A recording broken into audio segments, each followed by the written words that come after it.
ప్రజల సొమ్ము కదా ప్రజల సార్ అది. సొమ్ము. ప్రజల అలాగే సొమ్ము. అమరావతి ఉమ్. అమరావతి చంద్రబాబు నాయుడు గారి మీద ఉన్న నమ్మకంతో 33,000 ఎకరాలు 29 గ్రామాల్లో రైతులు స్వచ్ఛందంగా 2 నెలల్లో ఇచ్చారు land polling. That is a record in the world. ఎవరైనా ఇవాళ ఒక గజం కానీ ఒక ఎకరం కానీ ల్యాండ్ పోలింగ్లో జగన్మోహన్ రెడ్డి తెచ్చుకోగలడా, తీసుకురాగలడా? అడగమనండి ఒకసారి ఇస్తారేమో. అంత నమ్మకంగా చంద్రబాబు నాయుడు గారు తీసుకొచ్చి క్యాపిటల్ మొదలుపెట్టి కన్స్ట్రక్షన్ బిగిన్ చేసి ఇన్ఫ్రాస్ట్రక్చర్ బిగిన్ చేసే టైం కూడా వీళ్ళు వల్ల ఎట్లాగంటే కేసులు వేశారు, సుప్రీంకోర్టులో కేసులు వేశారు, గ్రీన్ ట్రిబ్యునల్లో కేసులు వేశారు. ఆ కేసులన్నీ క్లియర్ అయ్యేటప్పటికి 2017 వచ్చింది. 2017లో చకచక్క ఈ బిల్డింగ్స్ అన్ని కట్టేటప్పటికి 2018 ఆఖరి అయిపోయింది. 2019లో ఎలక్షన్ వచ్చింది, ఓడిపోయారు.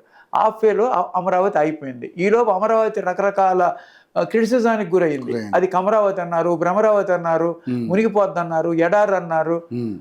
ఇన్ని రకాల ఎలిగేషన్స్ రకరకాలుగా పెట్టారు. పెట్టి 2019-24 మధ్యలో ఇది ఇన్సైడర్ ట్రేడింగ్ జరిగింది. చంద్రబాబు నాయుడు వాళ్ళకి సంబంధించిన వాళ్ళందరితో ల్యాండ్స్ కొనిపించి ముందే ఆయనకి తెలుసు ఇక్కడ రాజధాని కడుతుంది అని చెప్పేసి రకరకాల కేసులు వేశారు. ఇన్నర్ రింగ్ రోడ్ గురించి కూడా కేసు వేశారు. ఇన్ని కేసులు ఫెయిల్ అయిపోయినాయి.